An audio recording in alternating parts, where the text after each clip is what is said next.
ॐ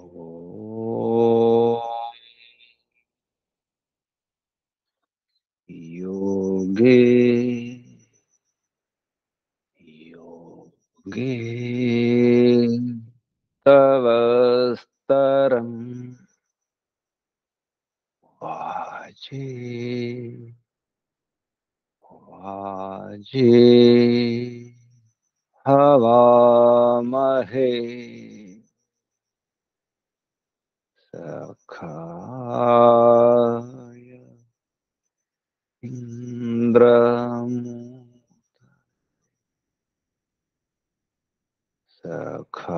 सखाय इन्द्रमूर्तये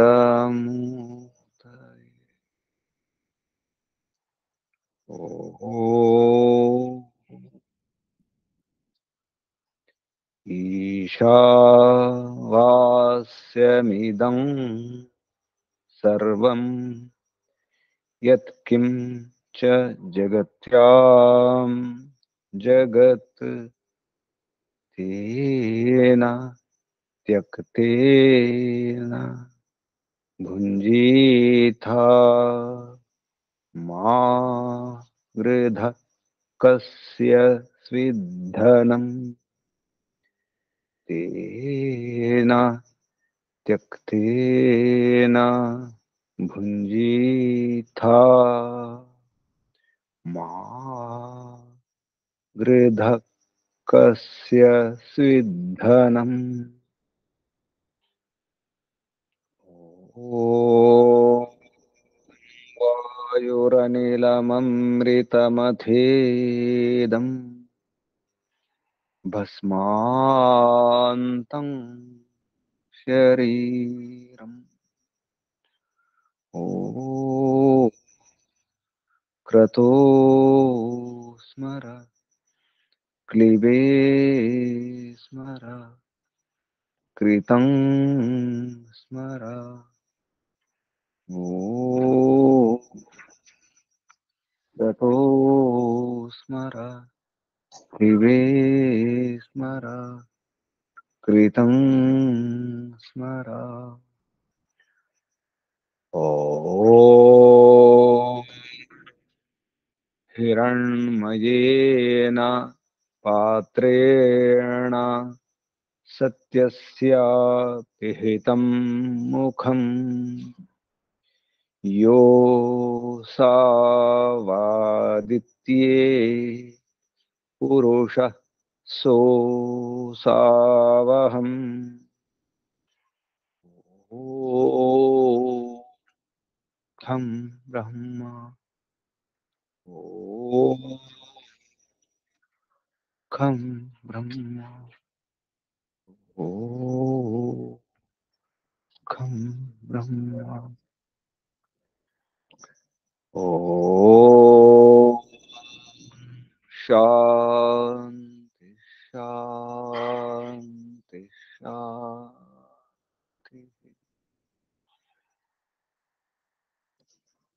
परमपिता परमात्मा ॐ ॐ रक्षका ॐ सर्वरक्षका सदा रक्षका सर्वदा रक्षका ॐ सत्यरक्षका नित्यरक्षका सर्वत्र रक्षका सर्वधा सर्वथा रक्षका ॐ शाश्वत रक्षका परम रक्षका ॐ शाश्वत पिता शाश्वत माता सर्वपिता सर्वमाता ॐ शाश्वत भ्राता दाता विधाता शाश्वत बंधु मित्र सखा ॐ शाश्वत गुरु शाश्वत आचार्य ॐ शाश्वत स्वामी शाश्वत राजा राजाधिराजा शाश्वत न्यायाधीश ॐ विश्वपिता विश्वमाता जगत पिता जगन्माता जगदाम्बा ॐ सदाधारा सर्वाधारा विश्वाधारा जगदाधारा ॐ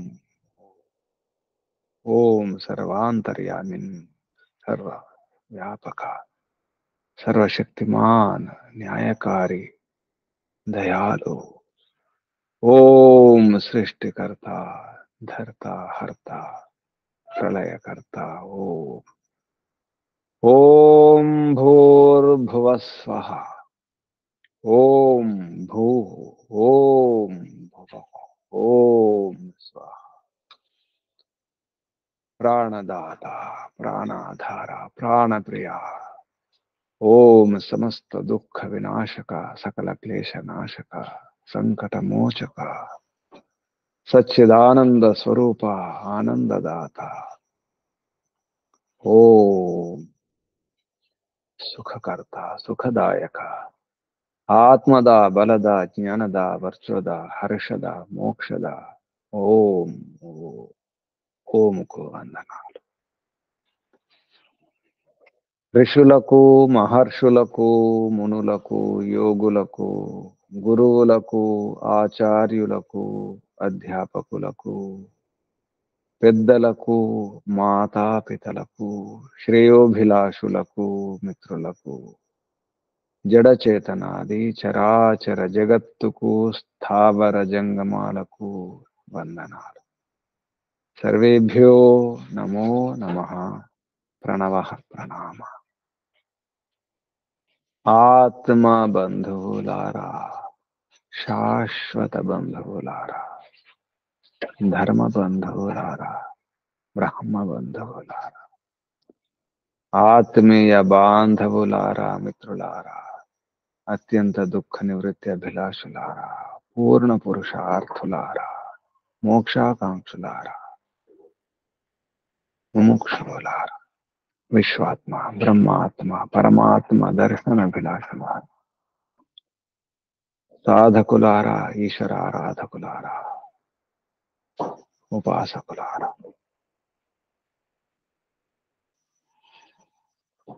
ఉపనిషత్ ఉపనిషత్ సమీపమున స్థితమై ఉండడం, నిష్ఠతో నిరంతరం నిశ్చయంగా నియమలతో ఉండి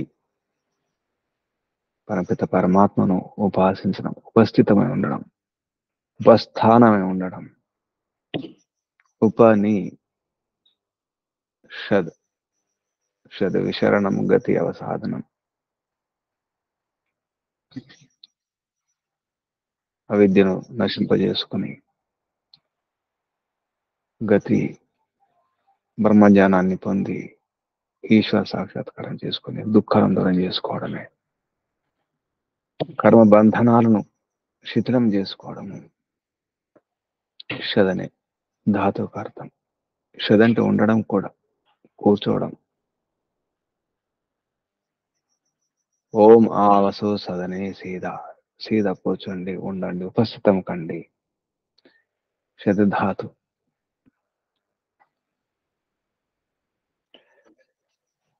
ఉపనిషత్తు, ఉపనిషదం,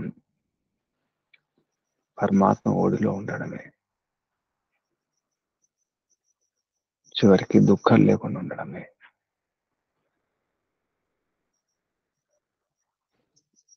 పరంపిత పరమాత్మ ఆదేశాలు, వేదోక్త ధర్మాలను ఆచరించడమే. వేదాంతం, వేదాంత దర్శనమే ఉంది వేదాంతం పేరుతో. సరైన వేదాంతం పరపిత పరమాత్మ యొక్క వేదం. ఆ వేదం యొక్క అంతమే వేదాంతం.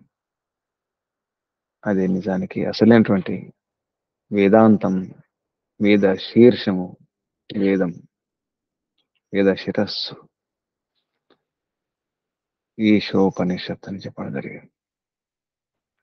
దాని యొక్క ఆ ఉపనిషత్తు యొక్క వివరణయే మిగతా ఉపనిషత్తులు అన్నారు. అందులో ఋషులు మహర్షులు బ్రాహ్మణ గ్రంథాలలో, ఆరణ్యకాలలో రాసినటువంటి విషయాలను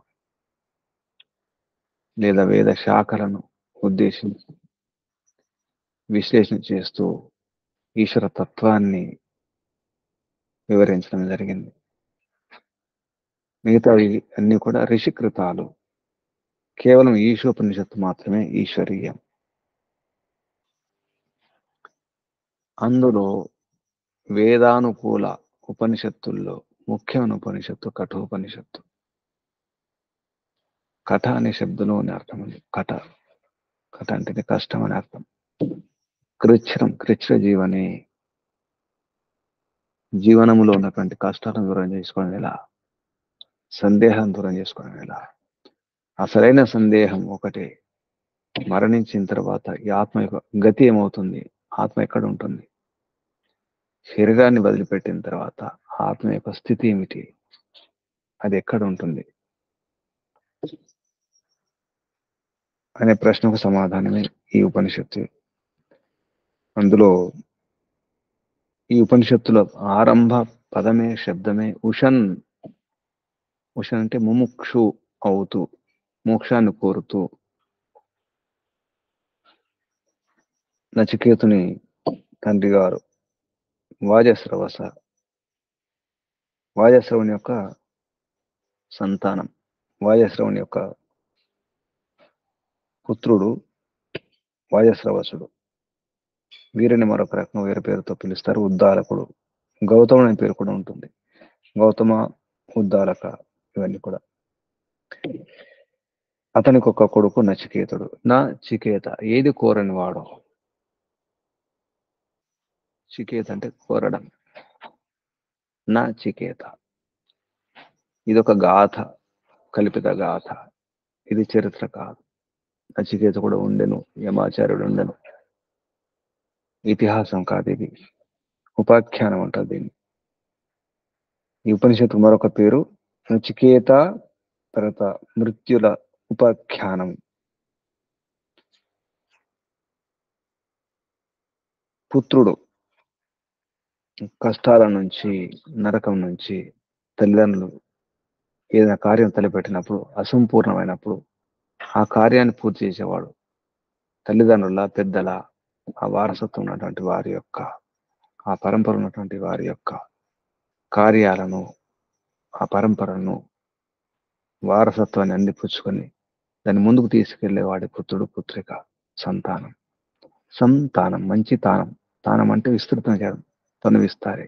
అందుకే దీన్ని తను అన్నారు. సంతానం మంచి తానము, వితానం విస్తరణ. పుత్ర శబ్దం ఇందులో తీసుకోవడం జరిగింది. యమాచార్యుడు, యముడు, నియముడు, నియంత, యమధర్మరాజు. మరొక రకంగా యమాచార్యుడు ఆచార్యుడు అవుతాడు. గురువులంటే శిష్యులకు భయమే,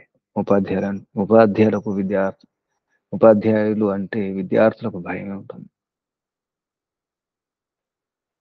కాబట్టి గురువు యముడైతే శిష్యుడు నచికేతుడు. ఒక విద్యార్థి ఎలా ఉండాలి, శిష్యుడు ఎలా ఉండాలి, విద్యను కోరేవాడై ఉండాలి. విద్యార్థికి సుఖం కోరడం మంచి పద్ధతి కాదు. సుఖం కోరేవాడు విద్యను పొందలేడు, విద్యను కోరేవాడు సుఖాన్ని అందుకోలేడు. రెండొకటి ఒకేసారి సాధ్యం కాదు. కాబట్టి నచికేతుడు ఏ సుఖాలను కోరని వాడు నచికేతుడు. ఆ విధంగా గురు శిష్యులు ఎలా ఉండాలి, వ్యవహారం ఎలా ఉండాలి, పుత్రుడు ఎలా ఉండాలి. నచికేతుని తండ్రి గారు దానం చేస్తుంటారు, సర్వవేదసం అనే యజ్ఞం చేస్తారు. అంటే దాని అర్థం సన్యాసం తీసుకోబోతున్నారని అర్థం వస్తుంది. అన్ని వదిలిపెట్టడం జరుగుతుంది. సర్వవేదసం తన వద్ద ఉన్నటువంటి సర్వ ధనధాన్యాలను దానం చేయడం జరుగుతుంది పృథ్వీకులకు. కానీ అప్పుడు ఆ నచికేతుడు తర్వాత వచనంలో కుమార అని చెప్పడం జరిగింది. కుమారుడు అంటే కౌమార దశలో ఉన్నటువంటి వాడు. నచికేతుడు మరి చిన్న పిల్లవాడు కాదు, కౌమార అవస్థలో ఉన్నవాడు, కిషోరుడు. అలాగే కుమార కుత్సితాలను, చెడును, మారని చంపేవాడు, కుటిలత్వాన్ని, కుట్రలను, చెడును చంపేవాడు. మరొక అర్థం ఆ సమయంలో చెడు పనులు చేసేవాడని కూడా అర్థం వస్తుంది. చెడు చేష్టలు చేస్తాడు, కౌమార దశలో సందిగ్ధావస్థ, వయస్సు సంక్లిష్టంగా సందిగ్ధంగా ఉంటుంది, అటు ఇటు కాకుండా. మనం టీనేజ్ అంటాం. ఆ వయస్సులో పెద్దవారు కాకుండా, మరి చిన్న పిల్లలు కాకుండా ఉంటారు కాబట్టి కొంత తెలుస్తుంది, కొంత తెలియదు. అప్పుడే ప్రపంచాన్ని ఏదో మార్చేస్తాను, భూగోళాన్ని ఈ భూగోళాన్ని తన్నేస్తానటువంటి ఉత్సాహం ఉంటుంది. అందుకే అప్పుడు కుమారులు అంటారు, కౌమారావస్థ. నచికేతం యొక్క అవస్థను, వయస్సును ఇక్కడ కూడా తెలియజేస్తుంది కుమార. ఆ కుమారుడు ఈ దక్షిణ ఇస్తున్నటువంటి ఆ వ్యవహారం చూసి గమనిస్తాడు. గమనించి ఆవులను దానం చేయడం జరుగుతుంది. ఈ సర్వవేదసం అనే ఈ యజ్ఞంలో ఆవులు పీతోదక, జగ్ధతృణ, దుగ్ధదోహ, నిరింద్రియా, ఆవుల యొక్క స్థితి ఇది. పీత ఉదక అంటే నీటిని తాగేసిన అంటే ఇంకా మళ్ళీ నీళ్ళు తాగడానికి లేదు, అంటే అంత బక్కచిక్కిపోయినాయి, అంత ముసలి ఆవులు అనమాట. నీళ్లు బాగా తాగేసినాయి అంటే చాలా చాలా ఉప్పు తిన్నామంటారు కొందరు, అంటే చాలా వయసు పెరిగిపోయిందని చెప్పడానికి. అలాగే చాలా నీళ్లు తాగేశాం, చాలా అనుభవించాం, చాలా భోగించాం, ఎంతో అనుభవం ఉంది, నా అనుభవం అంతా లేదంటారు కొందరు. అంటే ఆవులు నీళ్లు బాగా తాగేసాయంటే బాగా తాగి తాగి అయిపోయింది, ఇక వయస్సు ముసలితనం వచ్చేసింది. అలాగే జగద తృణ, గడ్డి కూడా, గడ్డి తినేశాయి, ఇంకా తినడానికి లేదు, చాలా తినేశాయి. అలాగే దుగ్ధదోహ, పాలు చాలా ఇచ్చేసాయి, ఇంకా పాలు ఇవ్వడానికి వీల్లేదు. అటువంటి ఆవులను నిరింద్రియా, ఇంద్రియాలు కూడా శిథిలమైపోయినాయి, అటువంటి ఆవులను దానం చేస్తున్నాడు నచికేతుని తండ్రి వాజస్రవస, ఉద్దాలకుడు, ఋత్వికులకు సర్వవేదసం అనే యాగములో, సన్యాస దీక్ష సమయంలో ఇచ్చేయడం జరిగింది. దదౌ ఉషన్హా వై వాజస్రవస జాతవేదసం దదౌ. ఈ జాతవేదసంలో అన్ని దదౌ అంటే ఇచ్చేసినాడు. తస్య నచికేత నామపుత్ర ఆస. తస్య ఆ వాజస్రవస, ఆ ఉద్దాలకునికి ఒక కొడుకున్నాడు, పేరు నచికేత నామ. ఆస, ఆస అంటే ఉండెను అని అర్థం. నచికేతుడు అనే పేరున్నటువంటి ఒక పుత్రుడు ఉండెను, ఎవరికి? ఉద్దాలకుడికి. తం కుమారం సంతం దక్షిణాసు నియమానాసు శ్రద్ధ అవివేశ సో అమన్యత. తం ఆ సర్వవేదసం యజం చూసి, కుమారం సంతం ఆ కుమారుడు, బాలకుడు నచికేతుడు అక్కడ ఉండి చూస్తూ, దక్షిణాసు ఆ దక్షిణలో నియమానాసు ఇస్తున్నటువంటి ఆవులను చూసి గమనించి, శ్రద్ధ ఆవివేశ, శ్రద్ధ ప్రవేశించింది అంటే ఆలోచన, ఒక సత్యమైన మంచి ఆలోచన, సత్యమైనటువంటి సరి అయినటువంటి ఆలోచన వచ్చింది. అమన్యత అంటే ఆలోచించినాడు, విచారించినాడు. స అమన్యత, సోమన్యత, స అమన్యత. పీతోదక జగదతృణ దుగ్ధదోహ నిరేంద్రియా, ఇటువంటి దానం చేస్తే, దానం చేసేటప్పుడు ఇచ్చే వస్తువు మంచి వస్తువు, మేలు రకమైన వస్తువు ఇవ్వడం మంచిది. మనకు పనికిరాని వస్తువులను లేదా తగాదాల్లో వివాదాలు ఉన్నటువంటి వస్తువులను, భూములను దానం చేయడం అనేది పద్ధతి కాదు, అది పుణ్యం రాదు. అప్పుడు ఏమవుతుందో చెప్పడం జరుగుతుంది. అప్పుడు ఏమవుతుంది? అనందనామతే లోకా, ఆనంద లోకాలు కాదు, ఆనంద అంటే నందము లేని, ఆనందం లభించని, సుఖం దొరకని అటువంటి స్థితి, ఇక్కడ లోకంట స్థితి కూడా, అటువంటి జన్మలు కూడా, మంచి జన్మ రాదు, ఆనంద జన్మ వస్తుంది, అంటే దుఃఖాలు. మరొక రకంగా నందం అంటే ప్రసన్నత, ప్రసన్నత అనే దాంట్లో కూడా సదధాతి ఉంటుంది, ప్రసన్నత, సత్ అనే అర్థం కూడా వస్తుంది. కాబట్టి ఈ అనందనామతి లోక, అనంద లోకాలు, ప్రసన్నత లేని లోకాలు, అటువంటి జన్మలు పొందుతాడు. ఆనందరహితం, ఆనందం శూన్యం అని అర్థం. అటువంటి జన్మలు పొందడం అనేది ఎవరికి ఇష్టం ఉండదు.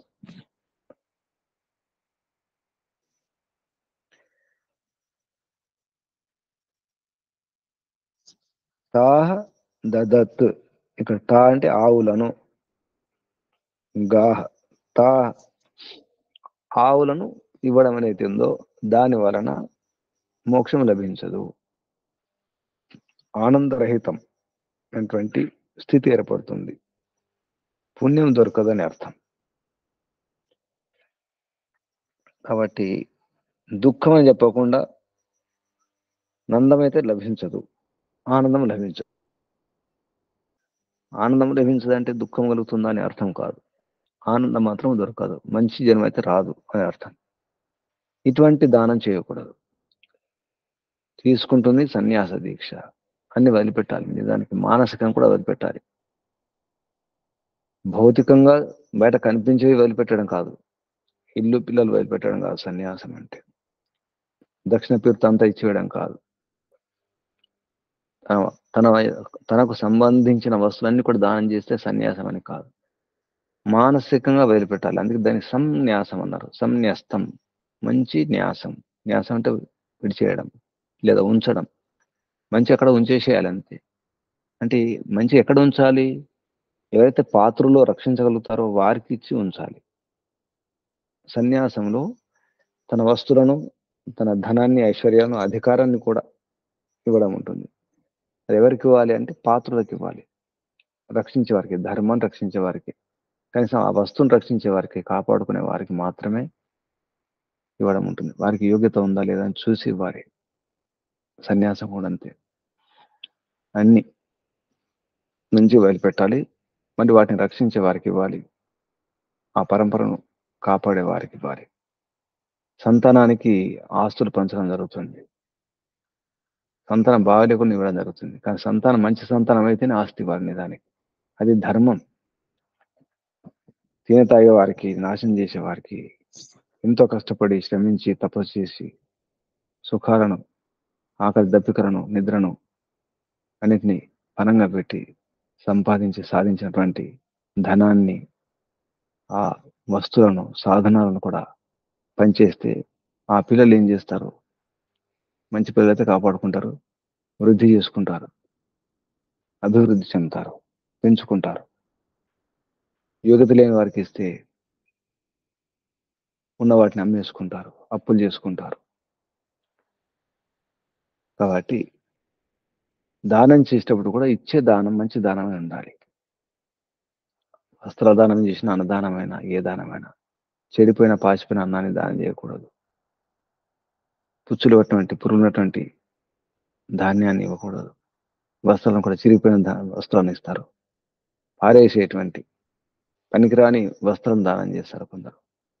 కొందరు అటువంటి పాత్రలను, పనికిరాని పాత్రలను దానం చేస్తారు. లేదా సమస్యలు ఉన్నటువంటి భూములను దానం చేస్తారు. అది కాదు. ఇది అర్థం చేసుకోవాలి. అంటే ఇక్కడ నచికేతుని ద్వారా లేదా ఈ ఉపనిషత్తులో ఈ ఉపాఖ్యానం ద్వారా ఒక వ్యవహారాన్ని నేర్పిస్తున్నారు కఠరిషి. కఠరిషి యొక్క ఉద్దేశం కేవలం ఆత్మ ఈ శరీరాన్ని వదిలిపెట్టిన తర్వాత ఎక్కడుంటుంది, ఏ స్థితిలో ఉంటుంది, నిజానికి అది ప్రశ్న, దానికి సమాధానం. కానీ ఇందులో వ్యవహారం కూడా నేర్పించడం జరుగుతుంది. ఆరంభం యొక్క శబ్దమే ఉషన్, ముముక్షు, మోక్షాన్ని కోరుతూ అని అర్థం. మోక్షాన్ని కోరుతూ వాయుశ్రవసుడు, ఉద్దాలకుడు చేసినటువంటి దానం, అది ఉద్దేశం మంచిదే కానీ చేసినటువంటి వ్యవహారం తప్పు. అటువంటి ఆవులను ఇవ్వడం అనేది ఈతోదక జగద్రణ దుగ్ధదోహ నిరింద్రియ అనందనామతే లోక తాన్ స గచ్చతి తా దదత్. అటువంటి ఆవులను దానం చేస్తే, అంటే ఇక్కడ తాన్ అటువంటి ఆవులను పనిచేస్తే గచ్చతి పొందుతాడు. ఏం పొందుతాడు?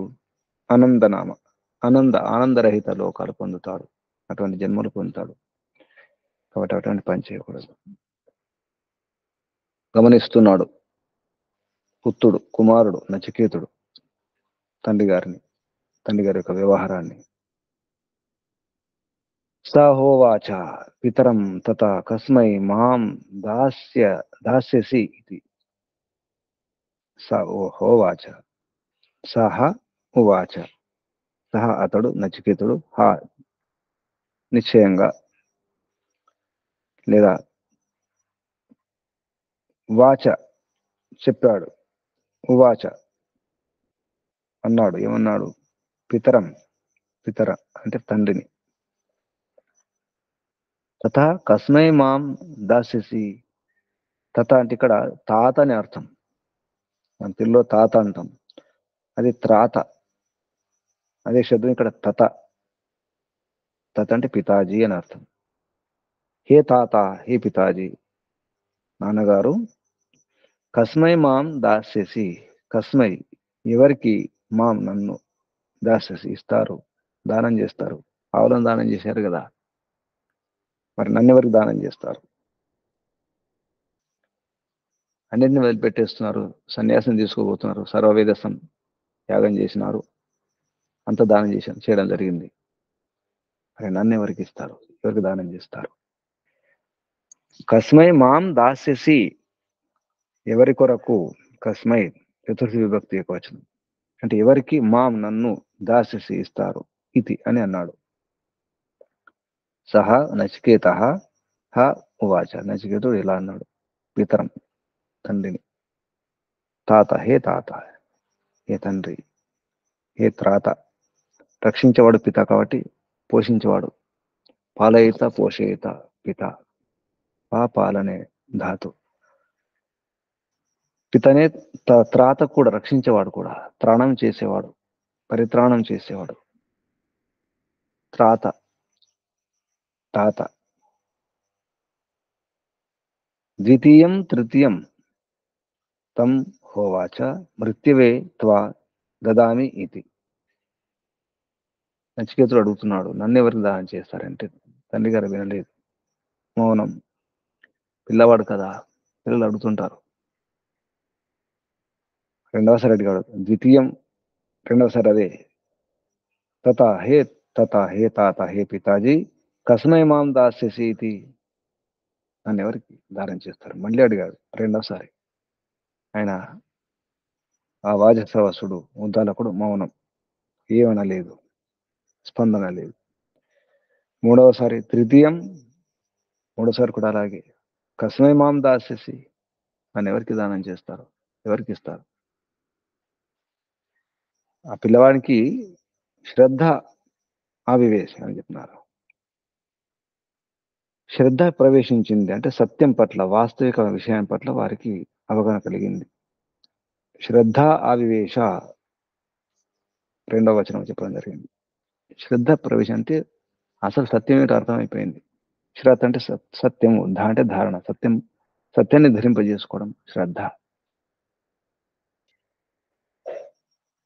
అందుకు ఆ శబ్దం వాడడం జరిగింది, శ్రద్ధ ఆవివేశ, శ్రద్ధ ప్రవేశించింది. సో అమన్యత, ఆ నచికేతుడు అమన్యత విచారించినాడు, ఆలోచించినాడు, బాగా ఆలోచించి ఈ మాట అంటున్నాడు, హే తాత, హే పిత కస్మై మాం దాస్యసి, నన్ను ఎవరికి ఇస్తారు.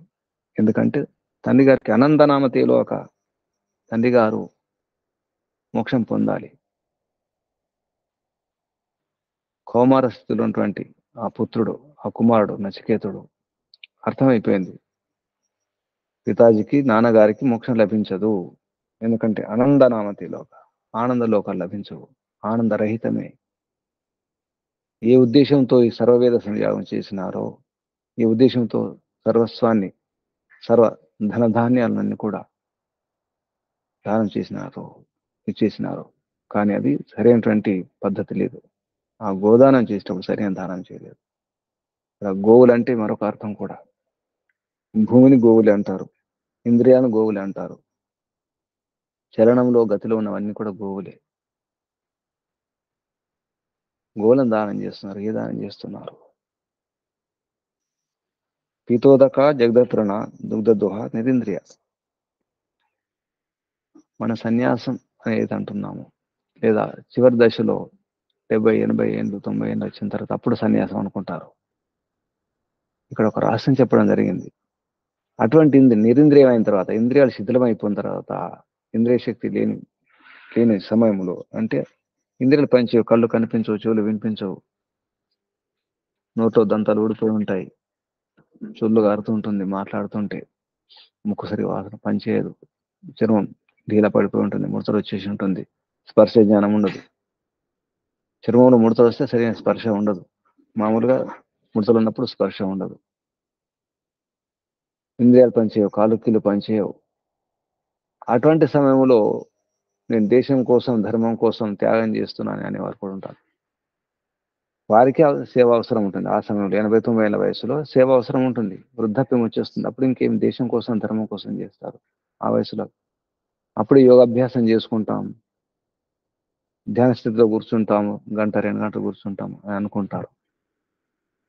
ఇప్పుడు నిరింద్రియాలైన తర్వాత, అన్ని అయిపోయిన తర్వాత, ఇక ఇంట్లో ఆ పరిస్థితి లేనప్పుడు కూడా ఎక్కడో వెళ్ళిపోవాలనిపిస్తుంది, సన్యాసం తీసుకోవాలనిపిస్తుంది. అప్పుడు కాదు, అంతా తినేసిన తర్వాత. ఇక్కడ ఆవుల గురించి చెప్పడం జరిగింది. ఆవులు నిజానికి ఆ గోవులు కాదు, ఇంద్రియాలు. ఆవులు కాదు, భూమి కూడా. భూమిని కూడా గోవే అన్నారు. అటువంటి భూమిని దానం చేస్తారు. పంట పండని భూములను, రాళ్ళు రప్పలు, ముళ్ళతో ఉన్నటువంటి అటువంటి భూములను దానం చేస్తారు. గో అంటే భూమి కూడా. అటువంటి భూములను దానం చేయకూడదు. ఇక్కడ గోవులు అంటే పశువులు, ఏ పశువు అని కావచ్చు. గోవుడు ఒక ఉపలక్షణం మాత్రమే.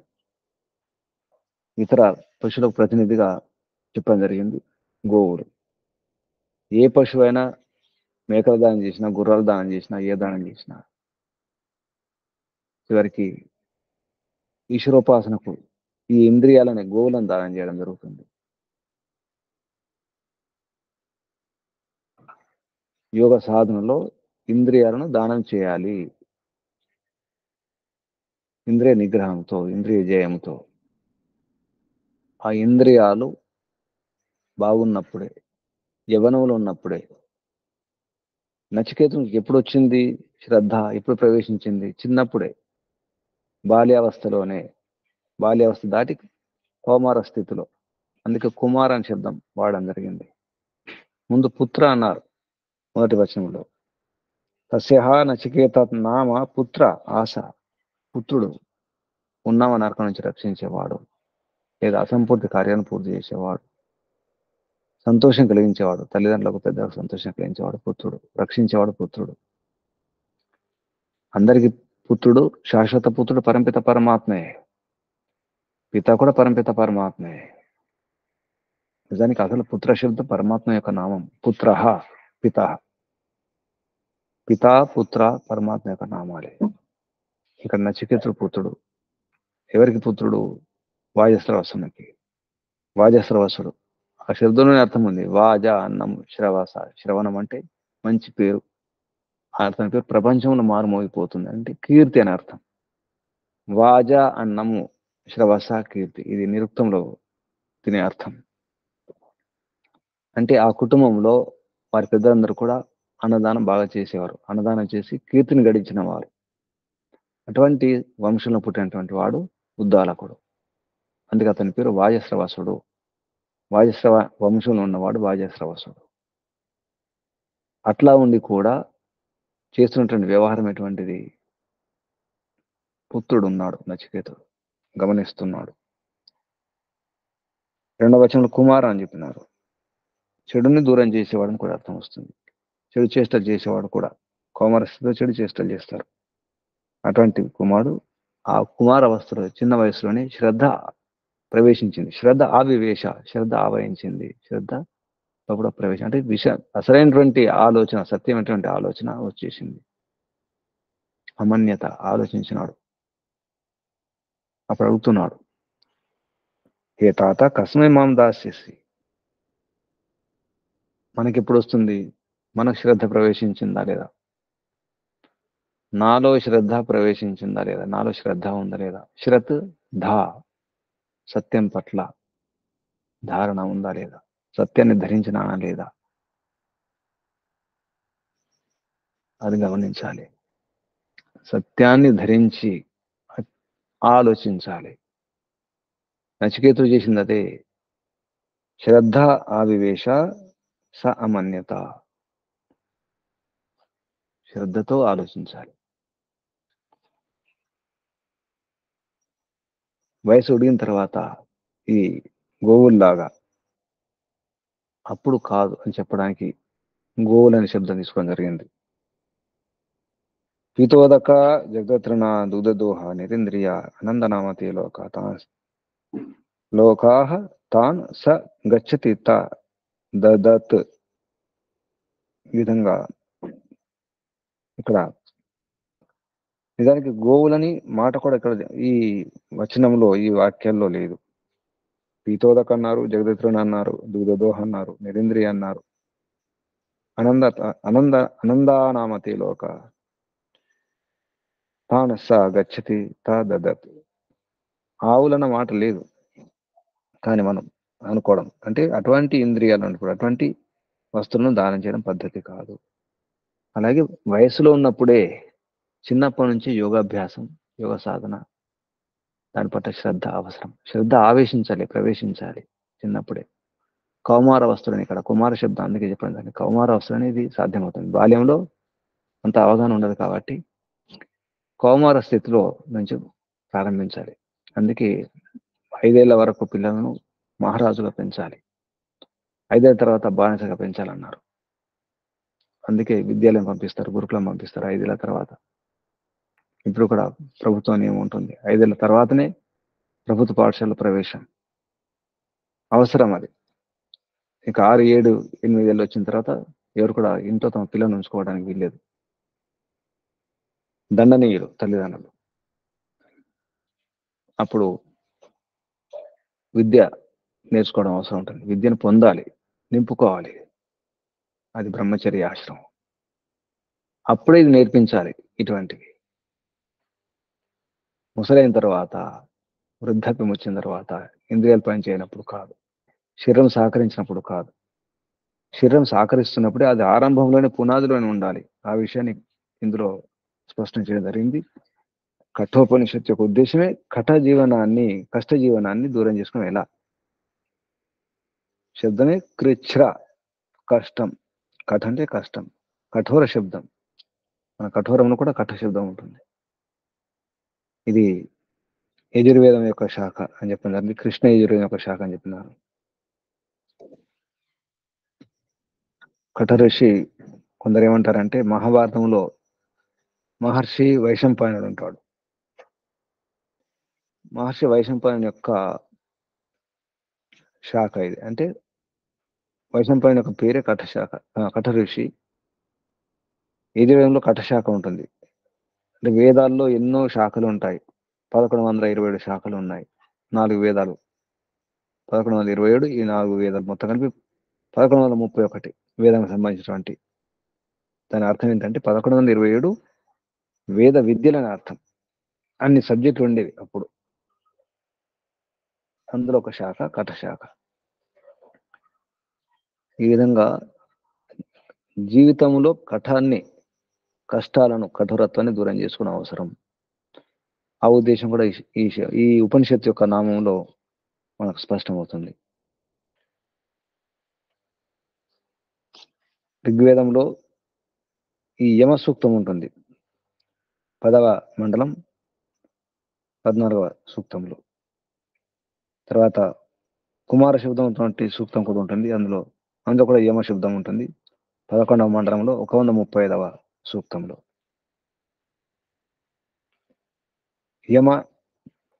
యమము ఉండడం అవసరం, యమ నియమాలు పాటించడం అవసరం.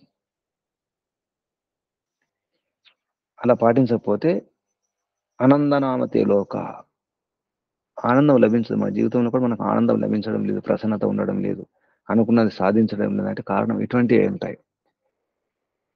అన్ని చేస్తుంటాం, అన్ని పూజలు చేస్తాం, భక్తి బాగానే ఉంటుంది, శ్రద్ధ ఉంటుంది, అన్నీ ఉంటాయి. కానీ చిన్న చిన్న తప్పు చేయడం వల్ల మనకు సరైనటువంటి ఫలితం రావడం లేదు. అది గమనించాలి. అందుకే ఈ వ్యవహారం నేర్పించడానికి మన యొక్క మానవ జన్మ యొక్క ఉద్దేశం మోక్షం పొందడమే. అందుకే ఈ ఉపనిషత్తులో ఈ జీవితంలో ముందు పొందవలసింది, ప్రధానంగా అందుకోవాల్సింది ఉషన్, మోక్షం పొందాలనే కోరిక ఉండాలి. దాని కొరకే ఈ వ్యవహారం అంతా. దానికోసం ఏం చేయాలి? కౌమార అవస్థలోనే ప్రారంభించాలి. నచికేతునికి కౌమార అవస్థలోనే శ్రద్ధ ప్రవేశించింది. ఆలోచించాడు.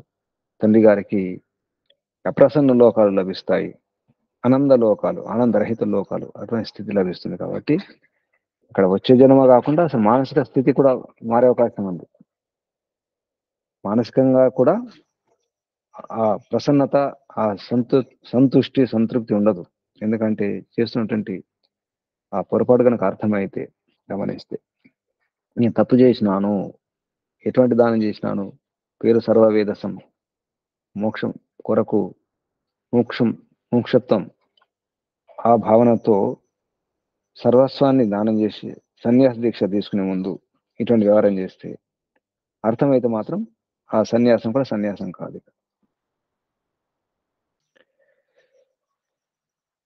అప్పుడు నచికేతుని తండ్రి గారి కోపం వస్తుంది. మాటి మాటికి నన్ను ఎవరికి దానం చేస్తారు తండ్రి గారు అని చెప్పేసి అడగడం వలన ద్వితీయం తృతీయం 2 సార్లు అయిపోయింది, 3 సార్లు అయిపోయింది. సామాన్యంగా మనం 1, 2, 3 అంటాం, ముమ్మాటికి అంటాం. 1, 2, 3 అయిన తర్వాత ఇక వ్యవహారం మారిపోతుంది. తం హోవాచ, ఆ నచికేతం అంటే ఆ నచికేతునికి ఉవాచ తండ్రి గారు చెప్పడం జరిగింది. మృత్యవే త్వా దదామి, నిన్ను మృత్యుకి ఇచ్చేస్తాను. త్వా అంటే నిన్ను, మృత్యు కొరకు అంటే మృత్యుకు ఇచ్చేస్తాను, యమునికి ఇచ్చేస్తాను, దదామి ఇస్తాను అని తండ్రి గారు చెప్పడం జరిగింది. అవన్నీ అంటుంటారు పిల్లలు మాటి మాటికి అలా విసిగిస్తుంటే కోపం వచ్చేసి అలా చేస్తుంటారు. తండ్రి గారు అన్నది నిజం అనుకుంటాడు. తండ్రి గారు అనేది విసిగిపోయి అన్నాడు.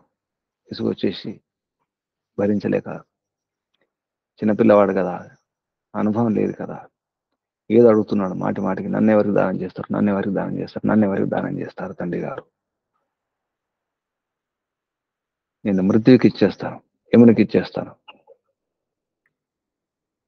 మృత్యువే త్వా దదామి ఇది. ఆ పిల్లవానికి సందేహం కలుగుతుంది. మృత్యువు ఇవ్వడం ఏమిటి? సామాన్యంగా ఈ రోజుల్లో పిల్లలు విసిగిస్తుంటే నేను దూరం పంపిస్తాను, హాస్టల్ వేసేస్తాను, లేదా వైదికంగా ఉంటే గురుకులం పంపిస్తాను అంటుంటారు. అంటే గురుకులం అనేది ఒక యమాలయం. వేద గురుకులం ఈ రోజుల్లో, ఆర్ష గురుకులాలు ఈ రోజుల్లో కొందరికి యమాలయాలు.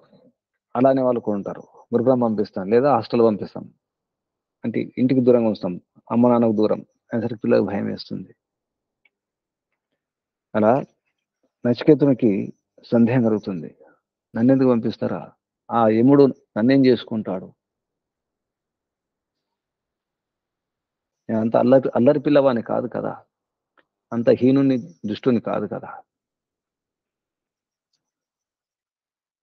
బహునాం ఏమీ ప్రథమో, చాలా మందిలో నేను ప్రథముణ్ణి. బహునాం ఏమీ మధ్యమ, కొందరిలో నేను మధ్యముణ్ణి. కిం సిద్ యమస్య కర్తవ్యం ఎన్ మయా అద్య కరిష్యసి. ఈ యముడికి నాతో పని ఏంటి? నా ద్వారా చేసే కార్యం ఏమిటి? మయా అద్య కరిష్యసి, నా ద్వారా ఏం చేయిస్తాడు? అద్య ఈ రోజు, ఇప్పుడు ఆ యముడు నన్నేం చేసుకుంటాడు, ఏం చేస్తాడు, నా ద్వారా చేయించే పని ఏమిటి? చాలా మంది ఉన్నారు మిత్రులు, అందులో నేను ప్రథముణ్ణి. చాలా మంది మిత్రులు మధ్యముణ్ణి. అంటే నీచుని కాదు, దుష్టుని కాదు నేను. అటువంటి నన్ను ఏం చేసుకుంటారు? పూర్తిగా పనికిరాని వాడిని కాదు, అల్లరి పిల్లవాడిని కాదు, అలాగే మూర్ఖుని కాదు అని చెప్పేసి నచికేతుని యొక్క భావన. బహూనాం ఏమి ప్రథమో, ఏమంటే నేను ఉన్నాను అని అర్థం వస్తుంది. ఇక్కడ మరో అర్థం వెళతాను అనే అర్థం వస్తుంది. ఏమంటే వెళతాను, అర్థం ఉన్నాను అని అర్థం. బహునాం ఏమి ప్రథమ బహునాం, చాలా మందిలో నేను ప్రథముణ్ణి. బహునాం ఏమి మధ్యమ, చాలా మందిలో మధ్యముణ్ణి. కిం సిద్ యమస్య కర్తవ్యం, యముని యొక్క పని ఏమిటి, ఏం చేసుకుంటారు? ఎన్మయ అద్య కరిష్యతి, నా ద్వారా చేయించేది ఏమిటి, నాతోని పని ఏమిటి. ఇది నచికేతునికి కలిగిన భావన. ఇది ఎందుకు నన్నేం చేసుకుంటారు, అర్థం ఏంటి, ఇంత కొంత చదువుకుంటున్నాను, బాగానే ఉంటున్నాను కదా, ఆ గురుకులం వెళ్ళి ఏం చేసుకుంటాను. ఇక్కడ యమాచార్యుడు నిజానికి ఆచార్యుడు, గురుకులాచార్యుడు నిజానికి. సామాన్య విద్యార్థులకు ఉపాధ్యాయులు అంటే భయం ఉంటుంది. కొందరికి ఉపాధ్యాయులు ఎముల్లాగా అనిపిస్తారు. కొందరు అంటుంటారు కూడా, మీ ఉపాధ్యాయుడు వచ్చినాడు, మీ గురువుగారు వచ్చినట్టు భయపడుతుంటారు పిల్లలు, పారిపోతుంటారు కూడా. అందరి పిల్లలు అంటే పారిపోతారు. ఆ విధంగా నచికేతుడికి కూడా సందేహం కలుగుతుంది. తర్వాత నచికేతుని గురుకులం పంపడం జరుగుతుంది. ఇక్కడ గురుకులం అని చెప్పి తీసుకోవాల్సిన అవసరం ఉంది. మరొక రకం చెబితే యమలోకం పోతాడు నచికేతుడు. గురుగారు తండ్రి గారు అన్నారు కదా, మృత్యువే త్వా దదామీతి, యమాచార్యుడు అక్కడ వెళ్ళడం జరిగింది. అంతకంటే ముందు అనుపశ్య యథా పూర్వే ప్రతిపశ్య తథా పరే. అనుపశ్య అంటే ఆలోచించి చూడడం, పశ్య అంటే చూడడం, అనుపశ్య అంటే అనుసరించి చూడడం, అంటే ఆలోచన చేసి చూడడం. తర్వాత పూర్వే ప్రతిపశ్య, పూర్వ అంటే ముందుగా, ప్రతిపశ్య అంటే ముందుగా చూడడం. అనుపశ్య యథా పూర్వే ప్రతిపశ్య తథా పరే. పూర్వం, తర్వాత అపరే. అపరం అంటే తర్వాత అని అర్థం. తథా అలాగే తర్వాత కూడా చూడడం, అంటే ముందు గమనించాలి, గమనించి చూడాలి, తర్వాత కూడా అలాగే ప్రతిపశ్య దాని పట్ల పూర్తి తెలుసుకొని. సత్యమివ మర్త్య పశ్యతే సస్యమివ జాయతే పునః. ఎందుకు చూడాలి, ఎందుకు గమనించాలంటే ఈ జీవనం అనేది ఒక సస్యం లాంటిది, ఒక పంట లాంటిది.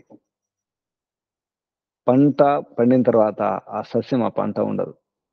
వరి పంట కానీ, గోధుమలు కానీ, ఏమైనా కానీ పంట పండిన తర్వాత కోసేస్తారు, తీసేస్తారు, మళ్ళీ పంట వేస్తారు. అలాగే ఈ జీవనం అనే పంట అలాగే పండుతుంది, పంటనిస్తుంది, మళ్ళీ పోతుంది. జీవితం కూడా ఒక పంట లాంటిదే. జీవితం వస్తుంది, జనం వస్తుంది, పోతుంది.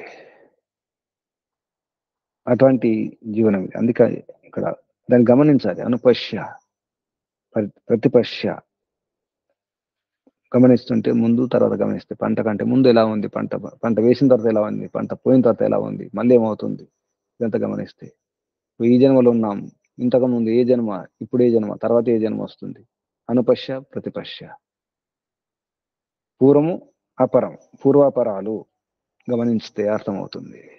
ముందేమిటి, తర్వాత ఏమిటి, ముందు వెనకల ఆలోచించడం అవసరం ఉంటుంది. ఇది సస్యం ఇవ, ఇది మర్త్యలోకం.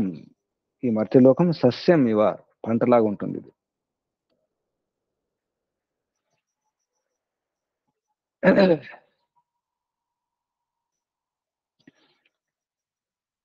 ఇక్కడ మరణం వలన భయం కలుగుతుంది. ఈ పంట పండడం ఏమిటి, పోవడం ఏంటి, పంటను గమనించండి అంటే ఇక్కడ మన శరీరాన్ని గమనించుకోవాలి, ఇతరుల యొక్క జీవితాలను గమనించాలి. గమనిస్తే తెలుస్తుంది. అందుకే అనుపశ్య, అనుసరించి చూడండి, గమనించండి. ప్రతిపశ్య, తర్వాత కూడా గమనించండి, అటు ఇటు గమనించండి, ముందు వెనక చూడండి, ఏం జరుగుతుందో. ఏం జరుగుతుంది చూస్తుంటే మరణం సంభవిస్తుంది. ఎవరు ఉండరు ఇక్కడ. పంటలాగే, పంట పచ్చగా ఏపుగా పెరుగుతుంది, బాగానే ఉంటుంది, ధాన్యం కనిపిస్తుంది. కానీ ఒకనాడు ఎండిపోతుంది, ఎండిపోయి పడిపోతుంది. కానీ వింత ఏంటంటే ఆ పంటలో ఒక ధాన్యం వస్తుంది, గింజలు వస్తాయి, దిగుబడి వస్తుంది. కానీ మన జీవితంలో ఏదైనా దిగుబడి ఉందా, మన ద్వారా ఏమైనా ధాన్యం మిగులుతుందా, ఇచ్చిపోతున్నామా, తీసుకుని వెళ్తున్నామా? పంట ఎంత పచ్చగా ఉన్నా, ఎంత ఏపుగా ఎదిగినప్పటికీ కూడా అది చివరికి ఉండదు, పోవాల్సిందే. పంటనిచ్చిపోవాలి, ఫలాలనిచ్చిపోవాలి. తర్వాత మళ్ళీ తరాల కొరకు గింజలనిచ్చిపోవాలి, విత్తనాలనిచ్చిపోవాలి. అలా ఇస్తున్నామా లేదని చూసుకోవాలి. ఏ విత్తనాలను ఇస్తున్నాం, ఏ గింజలను ఇస్తున్నాం, ఏ పంటని ఇస్తున్నాం, ఏ పండ్లను ఇస్తున్నాం, ఏ ధాన్యాన్ని ఇస్తున్నాం.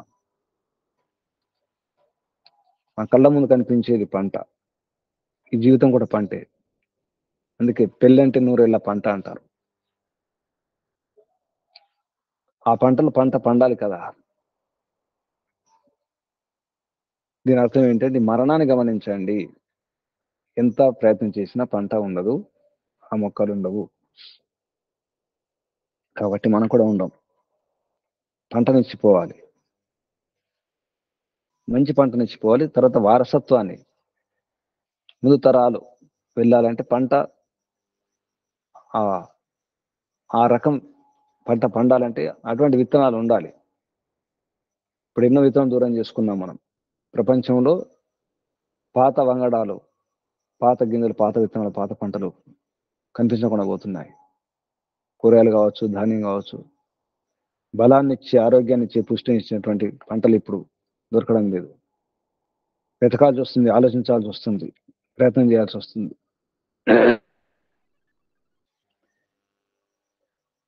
ఆ విషయాన్ని ఇక్కడ నేర్పిస్తున్నారు. ఈ మరణాన్ని గమనించండి, మృత్యుని గమనించండి. అనుపశ్య యథాపూర్వే ప్రతిపశ్య తథాపరే సత్యమివ మర్త్య. ఇది మర్త్యలోకం. ఈ లోకం మర్త్యలోకం. అందుకే మనుషుల పేర్లు మర్త్యుడు అన్నారు. అన్నంలాగా, పంటలాగా పుట్టి పక్వానికి వచ్చిన తర్వాత నష్టమైపోవడం. మనం కూడా పక్వాన్ని వచ్చిన తర్వాతనే నష్టం కావాలి. ఈ శరీరం అనేది పక్వం రావాలి. ఉర్వారుకమివ బంధన, ఉర్వారుకం లాగా దానికది విడిపోవాలి, పంట పండాలి, పంటనిచ్చిపోవాలి. అటువంటప్పుడు మరి ఏమి ఇక్కడ నేర్చుకోవాలంటే గురుకులం వెళ్ళి నేర్చుకోవాలి, యమాచార్యుని వద్దకు వెళ్ళాలి. అందుకే ఇంట్లో పిల్లవాడు కౌమార దశ వచ్చింది, అందుకే కుమార శబ్దం ముందుగానే ప్రయోగించడం జరిగింది. ఋషి, కఠ ఋషి, తమహ కుమారం సంతం అనే 2వ వచనంలో. కౌమార అంటే వయస్సు వచ్చింది, గురుకులం వెళ్ళే వయసు వచ్చింది, గురుకులం వెళ్ళి నేర్చుకోవాలి. ఏమి నేర్చుకోవాలి? ఇదంతా మర్త్యలోకము, ఇది పంటలాగా ఉంటుంది, చివరికి ఇది మిగలదు. కాబట్టి గురుకులం వెళ్ళి నేర్చుకోవాలి. ఎక్కడ నేర్చుకుంటారు? అని తెలిసిన వారు, అటువంటి ఆచార్యుల వద్ద వెళ్ళి అక్కడ నేర్చుకోవాలి. ఆచారం ఉన్నవారు, ఆచరించి చెప్పేవారి వద్దకు వెళ్ళాలి. ఆచారం లేకపోతే ఆచార్యుడు కాదు. నిజానికి ఆచరించేవాడే ఆచార్యుడు. విషయాలు తెలిసినంత మాత్రం ఆచార్యుడు కాదు, పాటించేవాడే పండితుడు. నిజానికి ఇద్దరినితో చెప్పినటువంటి పండిత లక్షణాలు పాటించేవాడే పండితుడు. నిజానికి ఆచరించేవాడే ఆచార్యుడు. ఆ ఆచార్యుడు ఇక్కడ యమాచార్యుడు. ఎందుకు యమాచార్యుడు అంటే నియమంలో ఉండి నియమాలను పెడుతూ అదుపులో ఉంచేవాడు, నియంత్రకుడు. అటువంటి యమాచార్యుని అంటే తన ఇంద్రియాలను అదుపులో ఉంచుకున్నవాడు యముడు, యమాచార్యుడు. ఇంద్రియాలను అదుపులో ఉంచుకొని పాలన చేసేవాడు యమాచార్యుడు. యమ నియమాలు కూడా ఈ శబ్దాలే ఉంటాయి. నియమ అనే దాంట్లో కూడా యమ, అందులో కూడా యమ శబ్దం ఉంటుంది. కేనోపనిషత్తులో చెప్పుకున్నాం, తప, దమ, శారీరక శ్రమను, శారీరక తపస్సు అన్నారు. మానసికంగా అదుపులో ఉంచుకోవడం అనేది దమ అన్నారు, శమదమాలు. నిజానికి శమదమాలు అన్నప్పుడు చిత్తాన్ని శమింప చేసుకోవాలి, శాంతింప చేసుకోవాలి, ప్రసన్నంగా ఉంచుకోవాలి, ఇంద్రియాలను దమనం చేసుకోవాలి. సుమారుగా 2 అర్థాలు ఒకటే, శమం అన్న దమం అన్న, కానీ కొంచెం భేదం ఉంటుంది. శమం అంటే శాంతింప చేసుకోవడం, సక్రమంగా ఉంచుకోవడం చిత్తాన్ని, మనసును. అందుకే మనసును చంపకూడదు అంటారు. మనసును శమింపజేసుకోవాలి, శాంతింపజేసుకోవాలి, సంతృప్తిగా ఉంచాలి. ఎందుకంటే మనసు కూడా ఒక శిశువు లాంటిది, కాపాడుకోవాలి. ఇంద్రియాలను మాత్రం దమనం చేయాలి, అణిచివేయాలి. మనసును అణిచివేయడం కాదు, మనసుకు సమాధానం చేయాలి. మనసులో సందేహాలు వెళుతుంటాయి, దానికి సమాధానం అవసరం ఉంటుంది. మనసుకు సమాధానం కలిగినప్పుడు శాంతిస్తుంది, ప్రశ్నలు ఉన్నప్పుడు శాంతించదు. ఆ ప్రశ్నకు సమాధానం కావాలి. ఆ రకంగా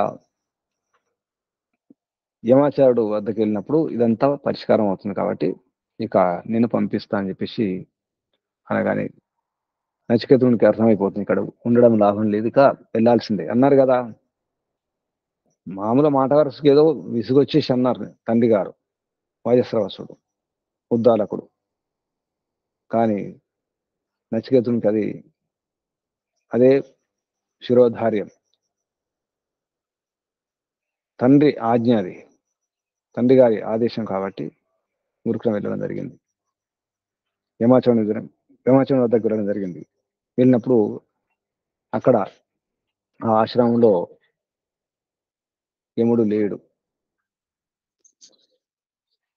అతిథిగా ఉండడం జరిగింది. 3 రోజులు అతిథిగా ఉండడం జరిగింది. వైశ్వానరః ప్రవిశ్యతి అతిథి బ్రాహ్మణో గృహాన్ తస్య ఏతాం శాంతిం కుర్వంతి హర వైవస్వత ఉదకం. ఈ వైశ్వానర అంటే ఇక్కడ అగ్నిలాగా దేదీప్యమానటువంటి ఈ నచికేతుడు ప్రవిశ్యతి అంటే ప్రవేశించడం జరిగింది గురుకులంలో, యముని యొక్క ఆశ్రమంలో. ప్రవిశ్యతి అతిథి బ్రాహ్మణం, అతిథి బ్రాహ్మణులాగా నచికేతుని వైశ్వనర అనే శబ్దంతో సంబోధించడం జరిగింది. వైశ్వనర అతిథి బ్రాహ్మణుడు నచికేతుడు అంటే బ్రాహ్మణ లక్షణాలు ఉన్నవాడని అర్థం. ఎందుకంటే తండ్రి గారు కూడా అటువంటి విద్వాంసుల యొక్క కుటుంబంలో ఉన్నటువంటి ఆ పరంపర. కాబట్టి నచికేతుడు కూడా బ్రాహ్మణుడే, అంటే బ్రాహ్మణ లక్షణాలు ఉన్నాయి, బ్రాహ్మణ పిల్లవాడు. అతిథి బ్రాహ్మణ గృహాన్ ప్రవిశతి గృహములను, భవనములను అంటే అర్థం ఏంటి? ఒక్క ఇల్లు కాదు, యముని యొక్క ఆశ్రమంలో చాలా భవనాలు ఉన్నాయి. అందుకే గృహాన్ బహువచనం చెప్పడం జరిగింది. యముని ఇంటి కాదు, యముని యొక్క ఇళ్లలో, అంటే యముని యొక్క ఆశ్రమంలో, గురుకులంలో ప్రవేశించడం జరిగింది.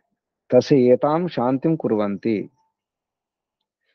అక్కడ యముడు లేడు కాబట్టి యముని యొక్క కొడుకు వైవస్వత ఉదకం హర, నీరు ఇవ్వడం జరిగింది. నీరు మాత్రం ఇవ్వడం జరిగింది, గమనించాలి ఇక్కడ. అంటే ఉపవాస దీక్ష. నిజానికి గురుకులంలో ప్రవేశించినప్పుడు నేరుగా ప్రవేశం ఉండదు, 3 రోజులు ఉపవాస దీక్ష చేయాలి. ఉపనయన సంస్కారం, వేదారంభ సంస్కారంలో ఉపవాస దీక్ష ఉంటుంది. ఇది ఉపవాస దీక్ష చేసినాడని చెప్పడానికి గురుకులంలో ఉపవాస దీక్ష చేయాల్సి వచ్చింది. గురువుగారు లేరు అక్కడ. గురుగారు లేరంటే గురుగారు దర్శనం కాలేదు. గురుగారు దర్శనం ఎప్పుడు అవుతుంది? ప్రవేశం లభించిన తర్వాతే. కాబట్టి ముందు ప్రవేశం లభించాలంటే 3 రోజులు ఉపవాసం ఉండాలి. అప్పుడు అతిథిగా ఉండాలి 3 రోజులు. ఇప్పుడు కూడా గురుకులంలో ఉపనయన సంస్కారం, వేదారంభ సంస్కారంలో ఇదే వ్యవహారం ఉంటుంది. 3 రోజులు కాకుండా 3 పూటలు ఉపవాసం చేయిస్తారు. కేవలం ఉదకం ఇవ్వడం జరిగింది. వైవస్వత ఉదకం హర, యముని యొక్క కొడుకు ఉదకాన్ని, నీటిని ఇవ్వడం జరిగింది నచికేతునికి. ఈ విధంగా నచికేతుని యొక్క ఈ నచికేత యమ ఉపాఖ్యానం ఈ విధంగా సాగుతుంది. ఇదంతా కూడా ఒక విద్యార్థి ఎలా ఉండాలి, ఆచార్యుడు ఎలా ఉండాలి, తండ్రి ఎలా ఉండాలి, కొడుకు ఎలా ఉండాలి, వ్యవహారం ఎలా ఉండాలి, ఎప్పుడు యోగాభ్యాసం ఆరంభించాలి, ఎందుకు ఆరంభించాలి, దేని కొరకు అంటే ఉషన్, ముందే చెప్పడం జరిగింది ఉషన్. ఎందుకంటే ఇది మర్త్య లోకం. సస్యమేవ మర్త్య, పంటతో పోల్చడం జరిగింది మరణాన్ని. పంట ఉండదు, పంట పోతుంది. అలాగే ఈ జీవితం కూడా ఉండదు, ఈ జన్మ ఉండదు, ఈ శరీరం ఉండదు, ఇది కూడా పోతుంది. వయసులో ఉన్నప్పుడే ప్రీతోదక జగదత్రణ దుగ్ధదోహ నిరింద్రియ, అటువంటి దానం చేయకూడదు. ముసలైన తర్వాత నేను దేశం కోసం, ధర్మం కోసం త్యాగం చేస్తున్నాను, ఇక నా జీవితం, నా శ్రేష్ఠ జీవితం దేశం కోసమే, ధర్మం కోసమే బలిస్తా అని చెప్పేసి, నా చివరి శ్వాస, నిజానికి ఈ చివరి శ్వాస ఎప్పుడు పోతుందో ఆ కొన ఊపిరి ఎప్పుడు ఉంటుందో తెలియదు. అటువంటి స్థితిలో నేను ఈశ్వరోపాసన చేసుకుంటాను, మోక్షం పొందుతానంటే, ముందరి నుంచి అలవాటు ఉంటే, అటువంటి అవగాహన ఉంటే, అటువంటి విద్య ఉంటే నష్టం లేదు. కానీ అప్పుడే నేను వ్యాకరణం నేర్చుకుంటాను, దర్శనాలు నేర్చుకుంటాను, ఉపనిషత్తులు నేర్చుకుంటాను, మోక్షం పొందుతానంటే శరీరం సహకరించాలి కదా. అప్పటికే పీతో నీళ్ళు ఎన్నో తాగేసిన జీవితంలో చిన్నప్పటి నుంచి. ఇక్కడ గడ్డి అన్నారు, అందుకే జగదత్రేణ గడ్డి తినేసినాం. కొందరు గడ్డి తింటారు వ్యవహారంలో తప్పులు చేస్తూ. దుగ్ధదోహ, ఇక పాలు పితుకోవడానికి అయిపోయింది, ఇక వారిని పిండుకోవడానికి ఏముండదు, పాలు పితుకోవడానికి ఏముండదు. అటువంటి సందర్భంలో, అటువంటి వయసులో ఇంద్రియాలు కూడా పనిచేయవు. అప్పుడు ఇంకేం సాధిస్తారు? వారికి సేవ చేయడం అవసరం ఉంటుంది. కానీ నేను సేవ చేస్తానని చెప్పేసి ముందుకు వస్తారు. ఎప్పుడు 80 ఏళ్ళ తర్వాత, 90 ఏళ్ళ తర్వాత, చనిపోయే ముందు. అదొక భ్రమ. ఈ భ్రమలు ఉండకండి అని చెబుతున్నారు కఠ ఋషి. ఈ విధంగా మనం కూడా ఎప్పుడు కుమారావస్థలోనే, కిషోరావస్థలోనే ప్రయత్నం చేయాలి. దాని అర్థం ఆ సమయంలో గురుకులం ఉండాలి, యముని వద్ద ఉండాలి, యమాచార్యుని వద్ద ఉండాలి, ఆచార్యుని వద్ద ఉండి విద్యను అభ్యసించాలి. బ్రహ్మచర్యం పాటిస్తూ బ్రహ్మ విద్యను అభ్యసించాలి, ఈశ్వరోపాసన చేస్తూ. బ్రహ్మచర్యం అంటే ఈశ్వరోపాసన, వీర్య రక్షణ, వేద విద్య అధ్యయనం, వేదాధ్యయనం, ఈశ్వరోపాసన, వీర్య రక్షణ, బ్రహ్మచర్యం. కుమారావస్థ వచ్చేసింది, నచికేతుడు ఇంకా ఇంట్లో ఉండిపోయాడు కాబట్టి ఇంట్లో ఉండడానికి వీల్లేదు.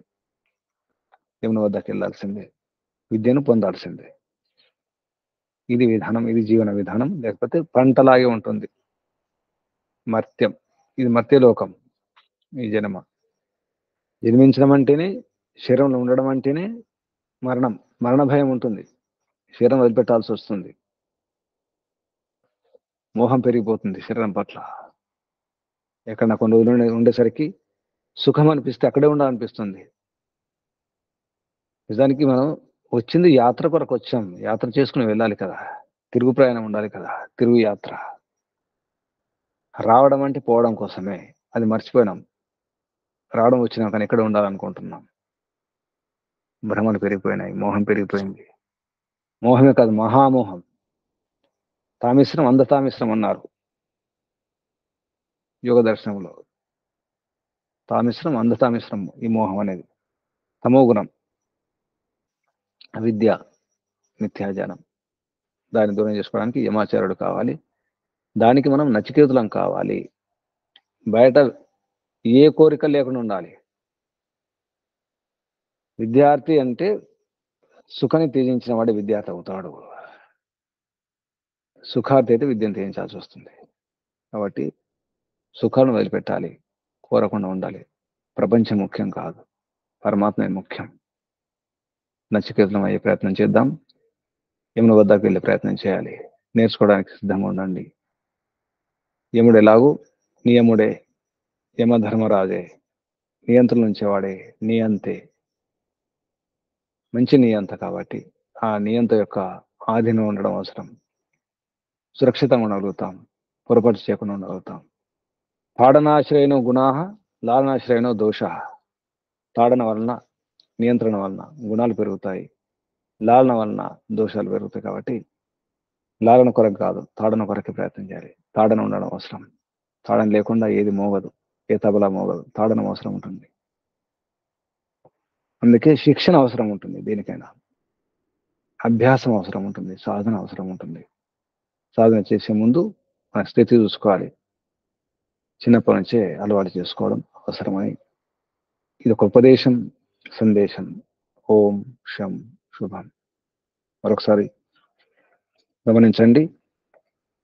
ఓం ఉషన్హా వై వాజస్రవస సర్వవేద సందదౌ తస్య హ నచికేత నామ పుత్ర ఆస తం హ కుమారం సంతం దక్షిణాసు నియమానాసు శ్రద్ధా ఆవివేశ సోం అమన్యత స అమన్యత. విడదీస్తే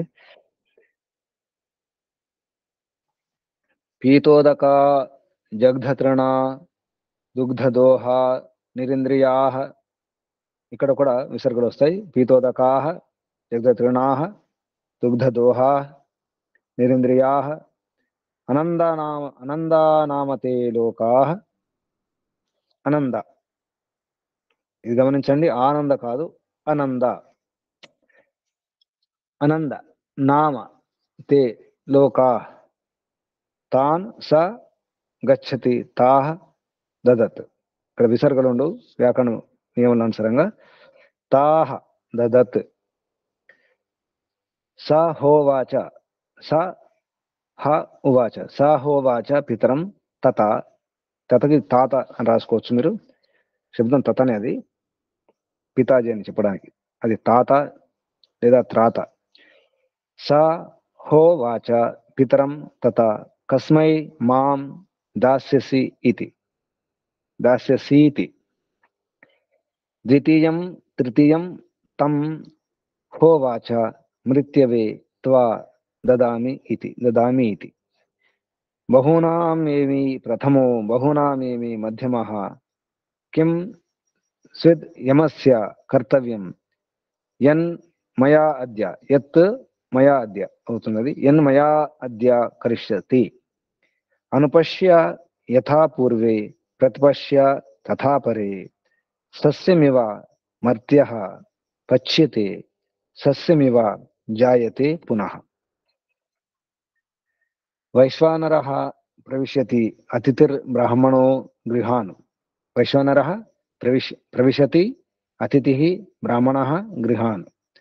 తస్య ఏతాం శాంతిం కుర్వంతి హర వైవస్వతోదకం, వైవస్వత ఉదకం.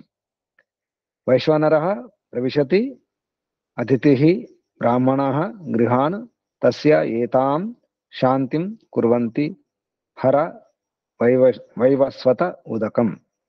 ఇంతవరకు మనం పూర్తి చేసుకున్నాం. ఇది కఠోపనిషత్తు మన కష్టాలను దూరం చేసుకోవడానికి ఉపాయాలు ఉంటాయి. కఠిన విషయాలను కూడా అర్థం చేసుకునే ప్రయత్నం చేయాలి. జీవితంలో కఠిన స్థితులు వస్తాయి, కఠోర వచనాలు కూడా వస్తాయి. తట్టుకునే శక్తిని, సామర్థ్యాన్ని, అటువంటి ధైర్యాన్ని ఇవ్వాలని చెప్పేసి పరమపిత పరమాత్మ కోరుకుంటూ ముగించేద్దాం. ముందుగా పరమపిత పరమాత్మకు, ఋషులకు, మహర్షులకు, ఈ కథ ఋషి కూడా అందరికీ వందనాలు. మహర్షి దయానంద సరస్వతి గారికి, వారి గురువు గారు, నిజమైనటువంటి కలియుగ ఋషి, కలియుగ ఆద్య ఋషి అని చెప్పవచ్చు, దండి స్వామి విరజానంద సరస్వతి గారికి ధన్యవాదాలు, ప్రణామాలు. సాధకులారా, ఈశ్వర ఆరాధకులారా, మీ అందరూ కూడా ధన్యవాదాలు, వందనాలు, అభినందనాలు, పరమాత్మ ఆశీర్వాదాలు. ఓం ఓం ఓం శం శుభం. ఓం ఓం ఓం ఓం శాంతి శాంతి శాంతి పాఠం. ఓం